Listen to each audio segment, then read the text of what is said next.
나의 능력이 되길 원하고 바라고 기도합니다. 하나님의 꿈이 나의 비전이 되고 예수님의 성품이 나의 인격이 되고 성령님의 권능이 나의 능력이 되길 원하고 바라고 기도합니다. 원하고 바라고 기도합니다.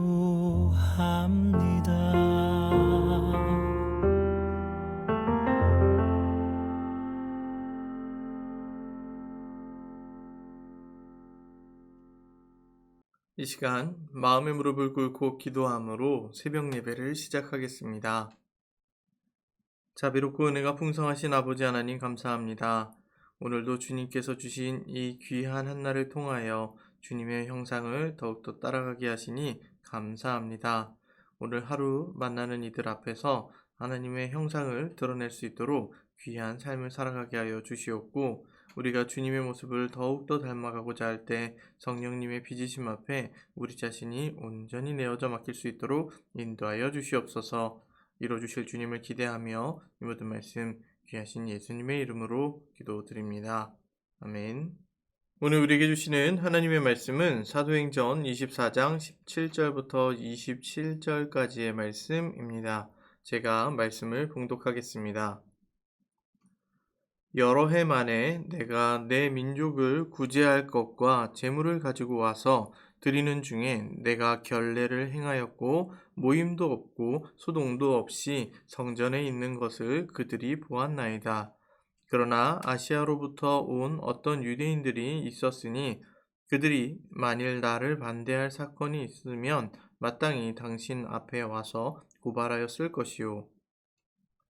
그렇지 않으면 이 사람들이 내가 공회 앞에 섰을 때에 무슨 옳지 않은 것을 보았는가 말하라 하소서.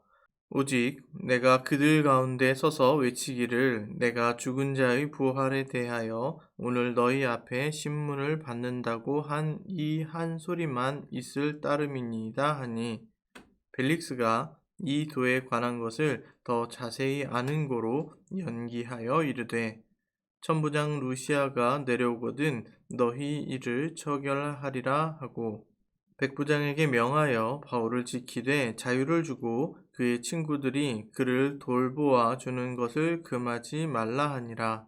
수일 후에 벨릭스가 그 안에 유대 여자 두루실라와 함께 와서 바울을 불러 그리스도 예수 믿는 도를 듣거늘, 바울이 의와 절제와 장차 오는 심판을 강론하니 벨릭스가 두려워하여 대답하되 지금은 가라, 내가 틈이 있으면 너를 부르리라 하고, 동시에 또 바울에게서 돈을 받을까 바라는 고로 더 자주 불러 같이 이야기하더라. 이태가 지난 후 보르기오 베스도가 벨릭스의 소임을 이어받으니 벨릭스가 유대인의 마음을 얻고자 하여 바울을 구류하여 두니라. 아멘.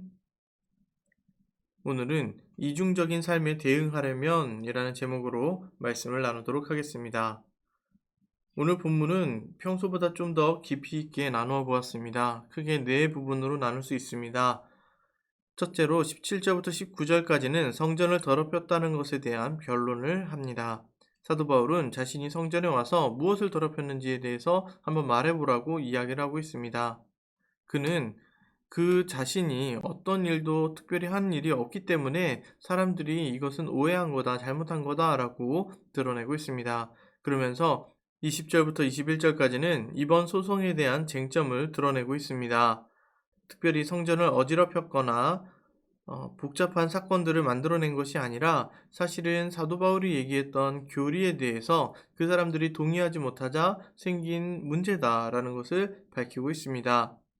22절부터 23절까지는 이러한 상황에 대해서 잘 알았던 벨릭스가 소송 처리에 대해서 연기하기로 합니다.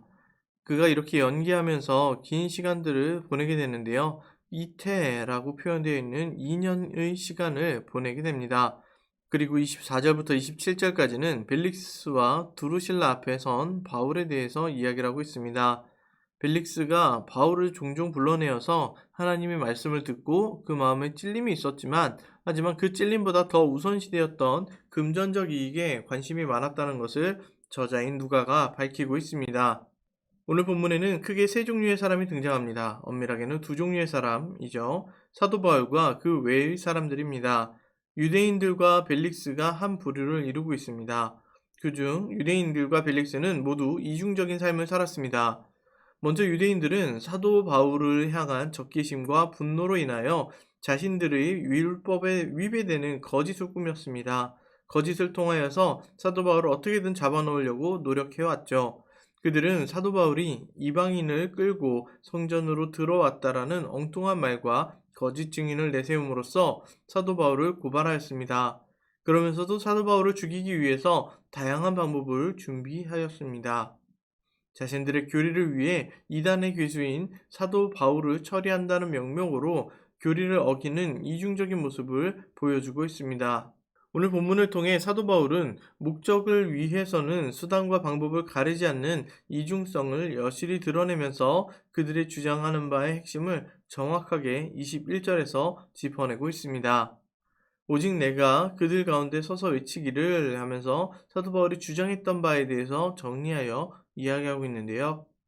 내가 죽은 자의 부활에 대하여 오늘 너희 앞에 신문을 받는다 라고 하는 이 죽은 자의 부활과 관련된 이야기로 인해서 이 일이 생겼다라는 것을 밝히고 있습니다.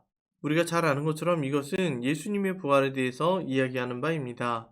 그러면서 우리 모두는 이러한 육신의 죽음을 경험하고 이런 영적인 죽음을 경험하시던 예수님께서 그것을 뚫고 이기셔서 승리하셨다라는 것을 고백하는 것과 같습니다.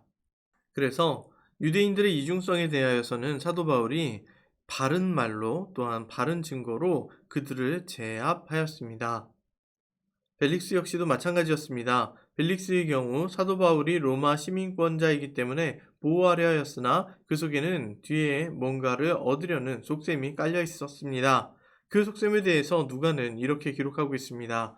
사도행전 24장 26절에서는 이렇게 이야기하고 있습니다. 동시에 또 바울에게서 돈을 받을까 바라는 거로 돈을 얻기 위해서 사도 바울을 자주 불러내었다라고 이야기하고 있습니다. 성경에서 누가만 이렇게 벨릭스에 대해서 기록한 것이 아니라 로마의 역사를 살펴보면 벨릭스가 어떤 사람인지 엿볼 수 있게 되어 있습니다. 당시 시대적 상황을 기록해 놓은 역사가의 시선에서도 벨릭스가 매우 이중적인 사람이라는 것을 알려주고 있습니다. 로마의 역사가 타키투스는 벨릭스에 대해서 이렇게 전하고 있습니다. 그는 온갖 수치스러운 짓을 하면서도 벌을 받지 않을 것이라고 믿는 사람이었다 라고 자신이 그런 모든 행동들을 당당하게 내세웠던 사람이다라는 것을 이야기하고 있습니다. 자신의 이익을 위해서는 상대방의 약점을 물고 늘어지거나 집요하게 뭔가를 바라는 속내를 비침으로써 자신의 의도를 드러내는 사람이었습니다. 벨릭스는 법을 지키는 듯 하였지만 정작 법의 테두리 안에서 자신의 지위를 이용하여 금전적 이득을 취하고자 생각하는 것 뿐이었습니다. 복음에 대하여서 알고 유대인들과 사도 바울이 어떤 교리적 충돌이 있었는지를 알면서도 벨릭스는 그 모든 것을 외면했습니다. 22절 말씀을 보시면 벨릭스가 이 도에 관한 것을 더 자세히 아는 거로 라고 하면서 자신은 이미 그 상황에 대해서 그들의 교리에 대해서 다 알고 있다 라는 식으로 이야기를 하고 있습니다. 이처럼 유대인들이나 벨릭스 모두 자신의 이익을 위해서는 진리도 상관이 없는 사람이었습니다. 더 정확하게는 자신의 이익이 진리였고 목적을 위해서는 수단과 방법을 가리지 않았던 사람들이 바로 그들이었습니다. 이들과는 반대로 사도 바울은 이성적으로 또한 신앙적으로서 바르게 자신을 변호하였습니다. 더 정확하게는 복음을 위하여 변호한 것입니다. 그는 거짓 증언에 대해 감정적으로 대처하지 않았고 이성적으로 대처하면서 복음의 진리가 무엇인지 진정한 도가 무엇인지를 담대히 보여주었습니다. 이렇게 두 부류의 사람을 살펴보았습니다. 과연 우리는 어느 쪽에 더 가까운지 돌아볼 필요가 있습니다. 내 이익을 위해 잠시 눈 한번 꾹 감고 타협하는 것인가?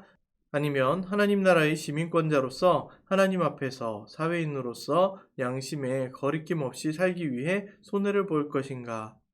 우리 속에 있는 유대인과 벨릭스를 제거하지 않으면 하나님 나라의 백성다운 삶을 살기가 어려울 수 있습니다. 그래서 우리는 갈라디아서 1장 10절에서 말씀하고 있는 사도 바울의 목소리에 귀 기울여야 합니다. 이제 내가 사람들에게 좋게 하랴 하나님께 좋게 하랴. 그래서 그가 사람들이 아니라 하나님께 더 좋게 하기 위하여서 노력하는 것이 옳다라고 기록을 하고 있습니다. 여러분, 우리는 어디가 원래 소속인지를 잘 생각해 봐야 합니다. 그 일을 위해 과감히 현재의 고난을 견뎌내는 광주 사랑의 교회가 되기를 간절히 소망합니다. 우리는 우리가 원래 소속이 어디인가를 늘 생각하며 살아가야 합니다. 물론 우리의 육신은 이 땅에 있지만 우리의 영혼은 하나님 나라에 속한 백성입니다. 그렇기 때문에 우리는 이 땅에 속한 사람들이 아니라 하나님 나라에 속한 하늘에 속한 사람들입니다. 그렇기 때문에 우리는 하늘에 속한 사람들로서 하나님의 말씀에 대해서 잘 귀 기울이고 그 말씀이 이끄시는 바대로 살아갈 수 있도록 말씀의 나침반을 잘 부여잡고 나아가야겠습니다. 기도하겠습니다.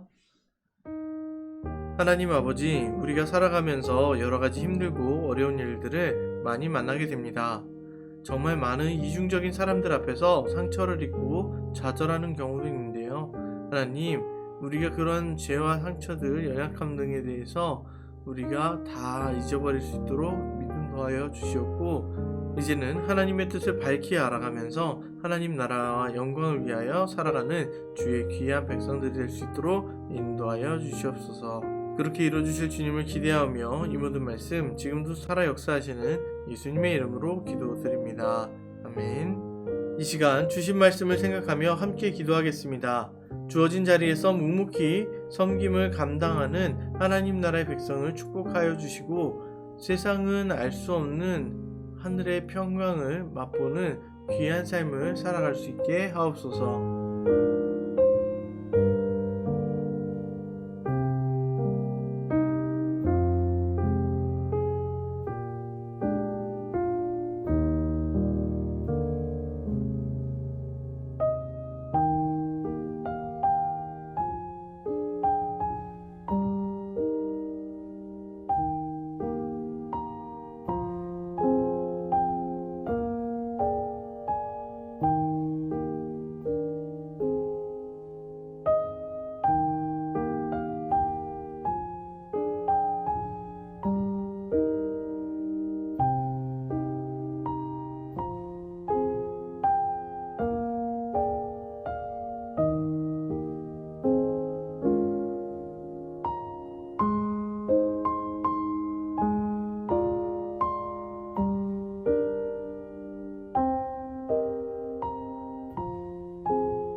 또한 교회를 위해 함께 기도하겠습니다. 제19기 제자훈련과 평신도 양육훈련을 통하여 예수님의 모습을 닮아가는 제자로서 변화되게 하시옵고 담임 목사님에게 힘과 능력을 더하여 주사 모든 과정을 잘 이끌어갈 수 있게 역사하여 주시옵소서.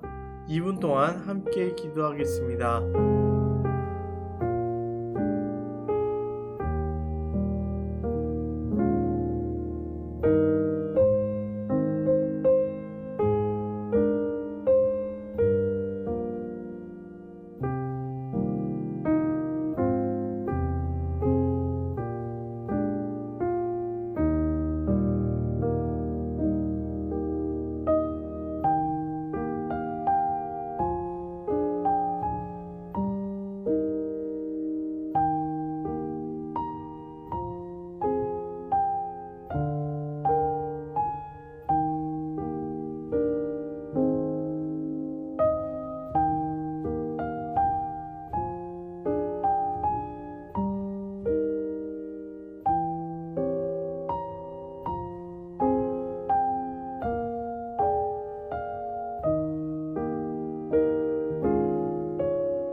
연이어 나라와 민족을 위해 함께 기도하겠습니다. 북한 지하교회 성도들을 불쌍히 여겨주시고 마음껏 하나님을 찬양하고 예배할 수 있는 자유의 날을 속히 허락하여 주시옵소서. 평양 땅 한복판에서 기쁨의 예배를 드릴 그날을 바라보게 하여 주옵소서. 2분 동안 함께 기도하시겠습니다.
끝으로 개인 기도 제목을 위해 10분 정도 기도하시고 자유롭게 마무리하시기 바랍니다.